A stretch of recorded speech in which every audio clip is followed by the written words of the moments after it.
क्या गैरी गैंसलर फारिग होने वाले हैं? आखिर क्यों मुसलसल अमेरिकन ट्रेजरी बिल बढ़ रहे हैं, जिसकी वजह से दुनिया भर में रिस्क एसेट में इन्वेस्टमेंट कम हो रही है? इस मामले पर मेरा लॉन्ग टर्म तबसरा क्या है, यही बताने के लिए ही मैंने ये वीडियो बनाई है, ताकि आपको ऐसी इंफॉर्मेशन मिले जो कोई और आपको नहीं दे रहा। मैं हूं अली रेहान, आप देख रहे हैं crypto Baba. Let's dive deep.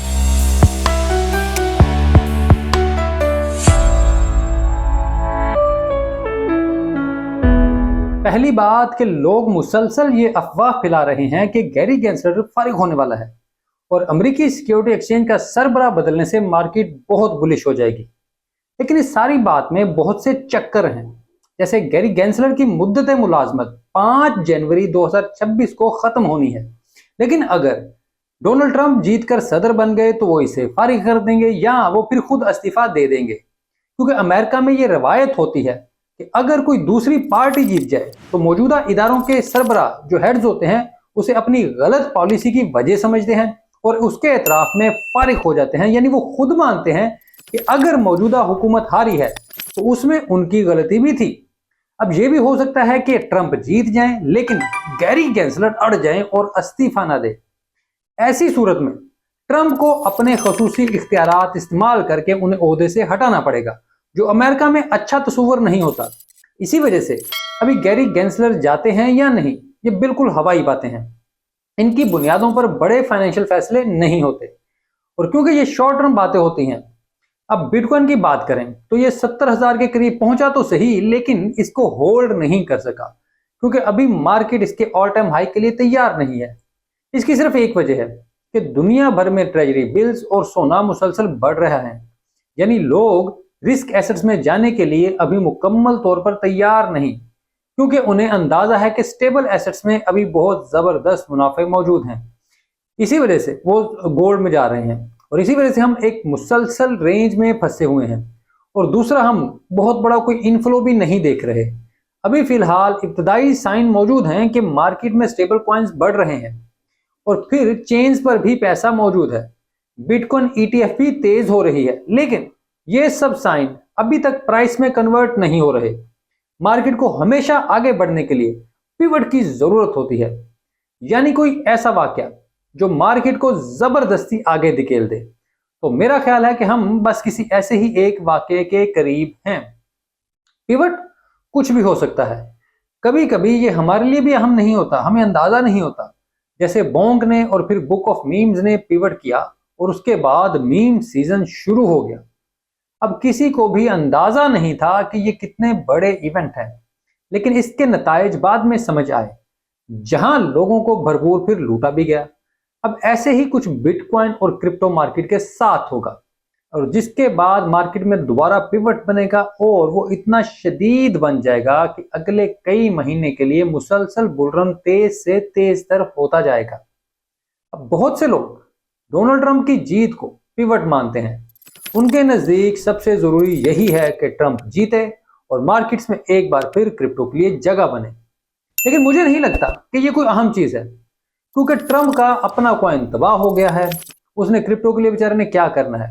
और वैसे भी पहले भी मैं कह चुका हूं कि अब ट्रंप जीते या कामिला हैरिस, इन दोनों के जीतने हारने से क्रिप्टो पर फर्क नहीं पड़ता, क्योंकि क्रिप्टो एक लार्जर डिस्कोर्स का हिस्सा बन चुकी है। खैर, फिर भी बहुत से लोगों का ख्याल है कि अगर क्रिप्टो को बुल रन में आना है तो NFT मार्केट्स के लिए दोबारा खड़े होना भी बहुत जरूरी है। अब जैसे जैसे एप कॉइन बेहतर हो रहा है, उससे लगता है कि NFT मार्केट भी शायद बेहतर होने लगी है और इसकी वजह से हम एक बार फिर मार्केट में NFTs को बहुत ही बेहतर होता देखेंगे। जैसे हम पिछली NFTs के फ्लोर को 10 से 20x होते देखेंगे। अब वैसे तो नंबर बहुत बड़ा है, लेकिन हाँ, अगर ये हो तो बिल्कुल NFTs क्रिप्टो मार्केट के क्लासिकल सेक्टर को बेहतर बना सकती हैं और इसकी वजह से एक बार फिर बड़ी तेजी से ऑन चेन वॉल्यूम बढ़ सकता है और ब्लॉकचेन्स में पैसा आने से तमाम टोकन्स बेहतर हो सकते हैं। अब अगर आप मौजूदा मार्केट को देखते हैं और समझने की कोशिश करें कि 70,000 क्यों नहीं पार हो पाया, तो इसकी एक बड़ी वजह ऑप्शन की एक्सपायरी भी थी। अब ये $4.2 बिलियन की ऑप्शंस एक्सपायर हो चुकी हैं। ये वो लॉन्ग शॉर्ट पोजीशन होती हैं।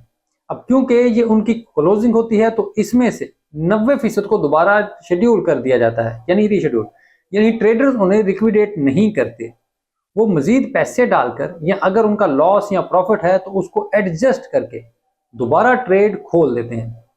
लेकिन कुछ लोगों को लिक्विडेट होना पड़ता है और जिसकी वजह से मार्केट में सेलिंग प्रेशर होता है। अब एक वजह यह भी थी कि हमने अब तक मार्केट में दोबारा ऑल टाइम हाई नहीं देखा था। इस वजह से मेरा मानना है कि अगर इस बार मार्केट दोबारा $70,000 तक जाती है तो फिर ये यहां होल्ड करेगी, क्योंकि मार्केट में अब एक महीने तक एक्सपायरी ऑप्शंस मौजूद नहीं है। अब अगर आप सितंबर और अक्टूबर का एक्सपायरी डाटा देखें तो दोनों दफा प्राइस मौजूदा प्राइस से ज्यादा थी, यानी ट्रेडर्स और मार्केट को लग रहा है कि प्राइस अब लॉन्ग टर्म में ऊपर जाने वाली है। अब इस वजह से वो किसी भी तौर पर अपनी ट्रेड्स बंद नहीं कर रहे और उसमें मजीद पैसा भी डाल रहे हैं। अब ये एक इंतहाई बुलिश सेंटिमेंट होता है। अब ये किसी भी तौर पर शॉर्ट टर्म चीज नहीं होती।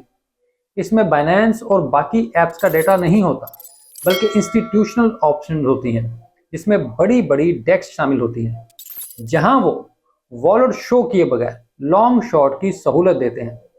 अब ये मार्केट बिल्कुल मुख्तलिफ होती है, क्योंकि यहाँ डेस्क उन बड़े क्लाइंट्स का तमाम डेटा और बेचने खरीदने का अमल खामोशी से करती हैं। यूं आपको डेटा 100% दुरुस्त नहीं मिलता, लेकिन जितना भी मिलता है वो पूरे का पूरा ही खजाना होता है, क्योंकि उसमें अच्छी खासी इंफॉर्मेशन होती है।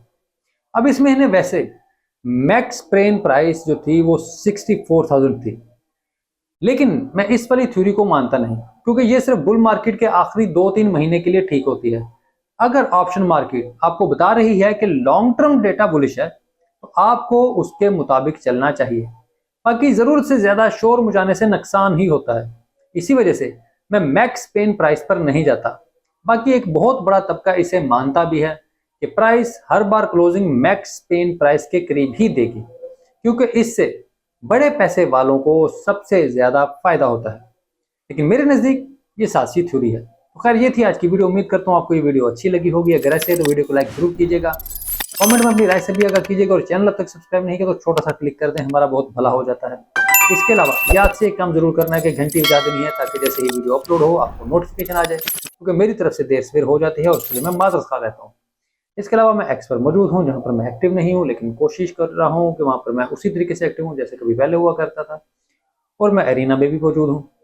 एरिना में अपराइजिंग चल रही है और वहाँ पर जो दोस्त एक्टिव हैं तो अच्छी बात है, जो दोबारा एक्टिव हो रहे हैं अपराइजिंग में बाहर उनको यही लग रहा होगा कि उनके हाथ में भी कुछ नहीं है, कुछ नहीं हो रहा, तो अपराइजिंग में भाई और रेफरल्स हैं। आप रेफरल से अपने से लेकर आते हैं तो आपको उसका कुछ ना कुछ पोर्शन बनता है। अगर रेफरल नहीं आप ला सकते तो ट्रेडिंग है, यानी छोटे मोटे टिकट खरीद और सेल कर सकते हैं। और अगर आप ट्रेडिंग भी नहीं करते, कोई बिल्कुल जीरो लिक्विडिटी के साथ जाते हैं, तो एंगेजमेंट है, अपनी एंगेजमेंट रखें, वहाँ पे लोगों को फॉलो करें, लोगों से एंगेज करें, गपशप करें, लाइक रीपोस्ट करें, अपनी अच्छी अच्छी पोस्ट करें, तो उससे आपकी अपनी आइडेंटिटी भी बनेगी, लोग आपको फिर फॉलो बैक भी करेंगे, लोग आपको बाय बैक भी करेंगे, जिससे आप अर्निंग करेंगे और इसी से आपका प्रोफाइल ग्रो भी होगा और उससे आपको अपराइजिंग में 5वीं उम्मीद है मिलेंगे। शुक्रिया।